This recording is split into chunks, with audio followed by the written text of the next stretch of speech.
What's up, everyone? Welcome back to another year of the Midway USA tournament recap.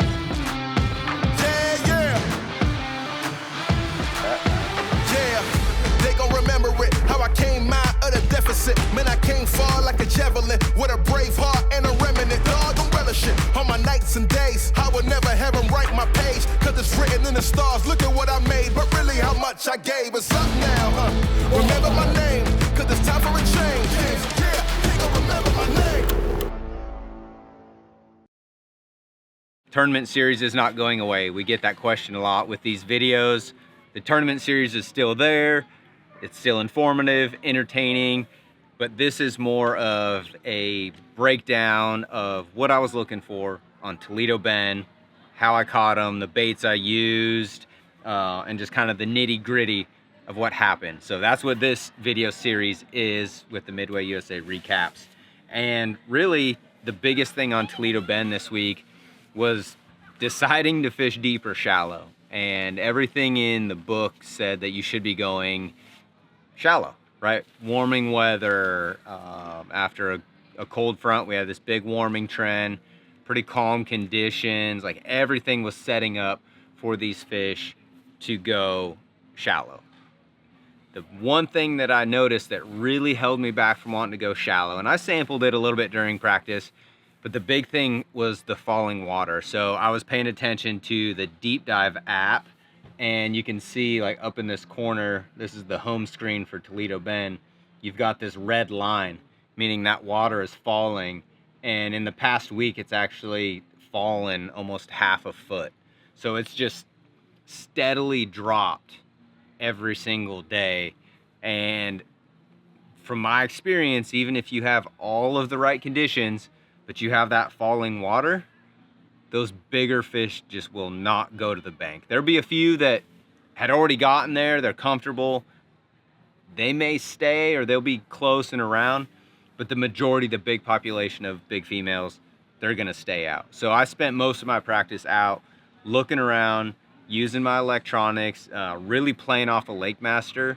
And what I did is I figured out in practice, they were running these drains. And so I was looking for the real subtle, kind of flatter drains that would lead into the big spawning flats. And it seemed like that's where the bait was funneling, and that's where the bass were. But the bass weren't in all of them.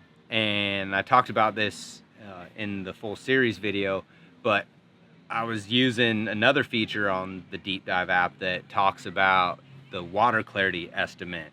And that one does a filter feature, right? So you've got overview, which shows you all of the different water clarity, and it changes. You can filter through the days. It's got a 30-day history, so you can actually see how the lake, we had a bunch of rain, you can see how the creeks are like real dark, and then you can see some of that filter out through the lake, and then it started to clear up.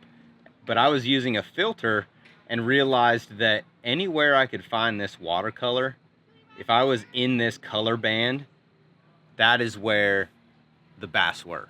It was the craziest thing that I've seen in my 14 years on tour, where I've never really ran a water clarity pattern like that. And in practice, we had a lot of calm conditions, and it seemed like those fish would get up. Even if I was over 40-foot water, those fish would be 5 to 10 foot down.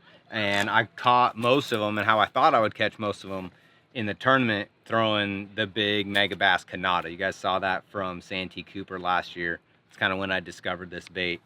And I just keep them in my boat all the time now, because it's got crazy draw power on those big fish like a big swim bait does, but it has the bite getting power of a standard jerk bait because of the action you can create. And that was super fun to throw, throwing it on the Daiwa Steez CT SV, and throwing that in an 8-to-1 and the Alpha Angler Slasher. Now the other bait that I was throwing, and I'm gonna kind of cover this one up and just let you guys see the tail. This is a new X-Zone bait that we've been working on. This is a prototype bait that we're working on, and hopefully it'll be out soon. It's not going to be out when you guys see this video, but it should be out soon. Actually throwing this one on the Alpha Angler DSR throwing it on a Daiwa Exist 3000 and a new Seaguar braid. It's called PEX8. It's a JDM braid, which will also be available very soon. Put that one out of frame. Super secret. And I was throwing that on a 1/4 ounce ball head, doing the whole mid-strolling technique. And then the second one that I was throwing was this 6-inch depth Sakamata shad in a sexy shad color, and then throwing it on the VMC hybrid head. Normally I don't like throwing this big of a head when I'm mid-strolling, but it seemed like you just need to get the bait down to the fish. And what I noticed is, in practice, those fish were high like I talked about. I could catch them on the jerk bait. The heavy winds we got on our day off and the first couple days of the tournament, it really pushed those fish down, and it got them down 15, 20, 25 foot, 30 foot down. And I just needed to be able to get the bait to them. I was more efficient with a heavier bait. Wasn't gonna get as many bites, but I was gonna present it in front of more fish. So I did that. And then on actually all of my rods this week, I was throwing 10-pound Tatsu. So throwing it on the jerk bait, throwing it for my leader, and then again, this is PEX8 braid again. This is the first version that they had sent, so it's a little bit different color.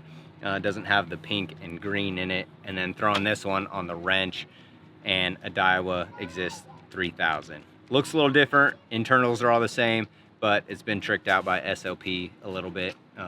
But that was my setup, and kept it really simple. It seemed like a lot of those fish went backwards with the dropping water, and I think the wind pushed a lot of the bait out of those flatter drains and really positioned them back into the creek channels. And for that, I ended up using the wind effects part of the deep dive app, and that I was able to end up running places that were getting some wind but a little bit out of the wind, that allowed me to get those places where maybe the fish were still high, the bait was still up in those drains, and missed the cut, but didn't have a total bomb. So I'm looking forward to getting after it next week on Lake Fork.